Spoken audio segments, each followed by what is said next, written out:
UPI വഴിയുള്ള പണമിടപാടുകൾ കൂടുതൽ കാര്യക്ഷമമാക്കാൻ വേണ്ടി national payment corporation of India settlement നിയമങ്ങളിൽ പ്രധാനപ്പെട്ട മാറ്റങ്ങൾ വരുത്തി. ഈ മാറ്റങ്ങൾ ഫോൺപേ, ജിപേ, പേടിഎം പോലെയുള്ള ആപ്പുകൾ ഉപയോഗിക്കുന്ന ഉപയോക്താക്കൾക്കും ബാങ്കുകൾക്കും ഒരുപോലെ പ്രയോജനകരമാണ്. അംഗീകൃത പണമിടപാടുകൾക്കും തർക്കത്തിലുള്ളവയ്ക്കുമാണ് പുതിയ മാറ്റങ്ങൾ വന്നിരിക്കുന്നത്.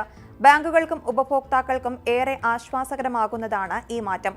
നവംബർ 3 മുതലാണ് ഇത് പ്രാബല്യത്തിൽ വരുന്നത്. പണമിടപാടിൽ ഏറെ ശ്രദ്ധ നൽകേണ്ട RTGS ഉപയോക്താക്കൾക്കാണ് പുത്തൻ പരിഷ്കരണം ഏറെ സഹായകരമാകുന്നത്. ഇടപാടുകൾ സംബന്ധിച്ച പരാതികൾ കൂടുതൽ വേഗത്തിലും കാര്യക്ഷമമായും തീർപ്പാക്കാൻ ഈ മാറ്റം ബാങ്കുകളെ സഹായിക്കും. RTGSലൂടെ ഒരു ദിവസം 10 സെറ്റിൽമെന്റ് സൈക്കിളുകളാണ് ഇനി UPI നൽകുക. ഇതിൽ അംഗീകൃത പണമിടപാടുകളും തർക്കത്തിലുള്ളവയും ഉൾപ്പെടും. പണമിടപാടുകളുടെ എണ്ണം വർദ്ധിച്ചതോടെയാണ് പുതിയ മാറ്റം കൊണ്ടുവന്നിരിക്കുന്നത്. ദിനംപ്രതിയുള്ള സെറ്റിൽമെന്റ് പ്രക്രിയ സമയബന്ധിതമായി പൂർത്തിയാക്കുക എന്ന ലക്ഷ്യത്തോടെയാണ് അംഗീകൃത തർക്ക ഒത്തുതീർപ്പുകൾ വേർതിരിക്കാൻ തീരുമാനിച്ചത്. ഈ നിയമപരമായ മാറ്റങ്ങൾ UPI ഇടപാടുകൾ നടത്തുന്ന കോടിക്കണക്കിന് ഉപയോക്താക്കൾക്ക് കൂടുതൽ കാര്യക്ഷമതയും സുരക്ഷയും വിശ്വാസ്യതയും ഉറപ്പാക്കാൻ ലക്ഷ്യമിട്ടുള്ളതാണ്.